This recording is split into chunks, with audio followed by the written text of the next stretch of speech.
السلام علیکم ناظرین، سیاسی حقیقت ٹی وی میں خوش آمدید۔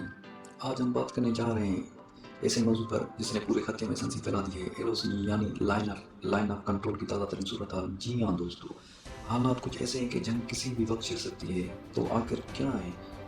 فوجی نقل برکت کیوں بڑھ گئی ہے اور عوام کو کیا تیار رہنا چاہیے؟ آج کی ولاگ میں ہم سب کچھ تفصیل سے جانیں گے۔ ذریعہ کے مطابق حالیہ دنوں میں لائن آف کنٹرول پر گولہ باری کے واقعات میں اضافہ ہوا ہے۔ بھارتی فوج کی جانب مسلسل فائرنگ کی تبادلے کی خبریں آ رہی ہیں۔ پاکستانی افواج نے بھی بھرپور جواب دیا ہے اور کئی چیک پوسٹوں پر فائرنگ کا تبادلہ گھنٹوں تک جاری رہا۔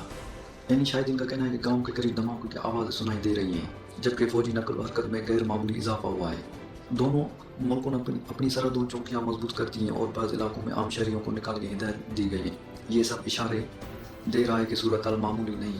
بھارت کی جانب سے حالیہ دنوں میں بیانات انتہائی سخت آئے ہیں۔ بھارت وزیر دفاع نے کہا ہے کہ ہم کسی بھی وقت دشمن کو جواب دینے کے لیے تیار ہیں۔ دوسری طرف بھارتی میڈیا پر بھی جنگی نعرے سنائی دے رہے ہیں۔ ذریعہ کے مطابق بھارت نے LOC کے قریب علاقوں میں فوج کی اضافی نفری بھیج دی ہے۔ تقریباً 100 ٹینک اور بختر بند گاڑیاں شمالی سیکٹرز میں پہنچ چکی ہیں اور 100 کی تعداد میں ڈرونز بھی بھیج چکا ہے۔ ان کے ساتھ بھاری توپ خانہ اور میزائل سسٹم بھی تعینات کیا گیا ہے۔ ایسا لگ رہا ہے جیسے بھارت نے اپنی فوج کو فل الرٹ پر رکھا ہوا ہے۔ یہ تیاری مقصد دفاعی نہیں بلکہ جارحانہ نوعیت کی بھی ہو سکتی ہے۔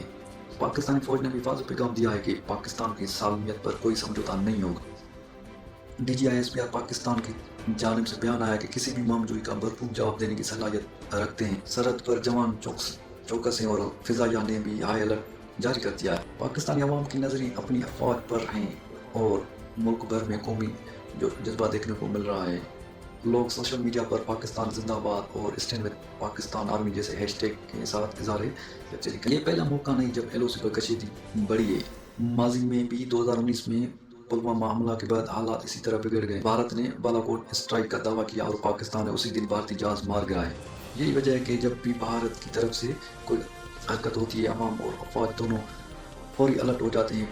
تاریخ میں ہمیں بتا دی کہ جنگیں صرف میدان میں نہیں، ذہنوں میں بھی لڑی جاتی۔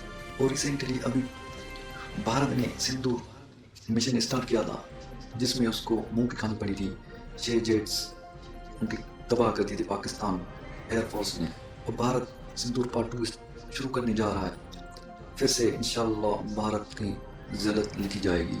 عالمی سطح پر بھی ان واقعات پر نظر رکھی جا رہی ہے۔ امریکہ، چین، روس اور اقوام متحدہ نے دونوں ممالک سے تعامل کا مظاہرہ کرنے کی اپیل کی ہے، لیکن افسوس یہ ہے کہ کشیدگی کم ہونے کے بجائے بڑھ رہی ہے۔ انٹرنیشنل میڈیا بھی خبردار کر رہا ہے کہ جنوبی ایشیا ایک خطرناک موڑ پر پہنچ چکا ہے۔ کسی ایک چھوٹی سی غلطی سے بڑی جنگ چھڑ سکتی ہے، جس کے اثرات نہ صرف دونوں ملکوں بلکہ پوری دنیا پر پڑ سکتے ہیں۔ LOC کے قریب رہنے والے لوگ بے حد خوفزدہ ہیں۔ کئی خاندانوں محفوظ مقامات کی طرف نقل مکانی کر رہے ہیں۔ بچوں کے اسکول بند ہیں، بازار سنسان پڑے ہیں۔ مقامی شخص نے بتایا کہ ہم رات کو سو نہیں پاتے، ہر وقت گولیاں چلنے کی آواز آتی ہیں۔ لوگ دعاؤں میں مصروف ہے کہ جنگ نہ ہو، امن قائم رہے۔ لیکن بھارت کو جنگی جنون چڑھا ہوا ہے، یہ مار کھا کے بھی باز نہیں آتا۔ انشاءاللہ اس بار بھی پاکستان کی آرمی مکمل طور پر تیار ہے۔ بھارت کو ایسا سبق سکھائیں گے کہ بھارت کی آنے والی نسلیں بھی یاد رکھیں گی۔ پاکستان کے سوشل میڈیا پر کچھ لوگ جذبات بیان دے رہے ہیں، ہم تیار ہیں، دشمن کو سبق سکھائیں گے۔ انشاءاللہ یہ جذبہ اپنی جگہ درست ہے، مگر جنگ کا مطلب صرف دشمن کو مارنا نہیں، اپنی نسلوں کو خطرے میں ڈالنا بھی ہے۔ تو آپ اس بات سے اندازہ لگا سکتے ہیں کہ بھارت کا جنون ابھی تک کم نہیں ہو رہا۔ اللہ نہ کرے دونوں ملک ایٹمی ملک ہیں، تھوڑی سی چنگاری بھی ایک بڑی جنگ میں بدل سکتی ہے۔ اس لیے آپ بھی دعا کریں، ہم بھی دعا کریں، دونوں ملک امن امان میں رہیں۔ اگر دونوں ملک کی طرف سے ایٹم بم چل گیا تو لاکھوں نہیں کروڑوں لوگ مارے جائیں گے۔ اگر واقعی جنگ چھڑ گئی تو نتائج خوفناک ہوں گے۔ دونوں ممالک ایٹمی طاقتیں ہیں، اگر ایک چھوٹی سی لڑائی بھی بڑے تباہ کن انجام تک جا سکتی ہے۔ بجلی، انٹرنیٹ، معیشت سب کچھ متاثر ہو جائے گا۔ کروڑوں لوگ بے گھر ہوں گے، ہزاروں نہیں کروڑوں جانے جائیں۔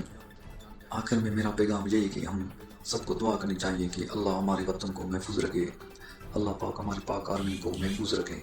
اور ہمیں اپنی افواج پر فخر ہے، لیکن ساتھ ہی امن کی دعا کرنا بھی اتنا ضروری ہے۔ جنگ کبھی کسی مسئلے کا حل نہیں بنتی، اصل جیت اس میں ہے کہ امن اور انصاف کے ساتھ جیا جائے۔ اگر آپ کو یہ ویڈیو پسند آئی تو لائک، شیئر اور سبسکرائب ضرور کریں۔ کمنٹس میں بتائیں کہ آپ کے خیال میں موجودہ حالات کہاں جا رہے ہیں، کیا واقعی جنگ ناگزیر ہے یا امن کی کوئی امید باقی؟ سیاسی ٹی وی کو سبسکرائب کریں، لائک کریں، شیئر کریں۔ اللہ پاکستان کی حفاظت کرے۔ پاکستان زندہ باد۔ کمنٹ ضرور کریں۔ اللہ حافظ۔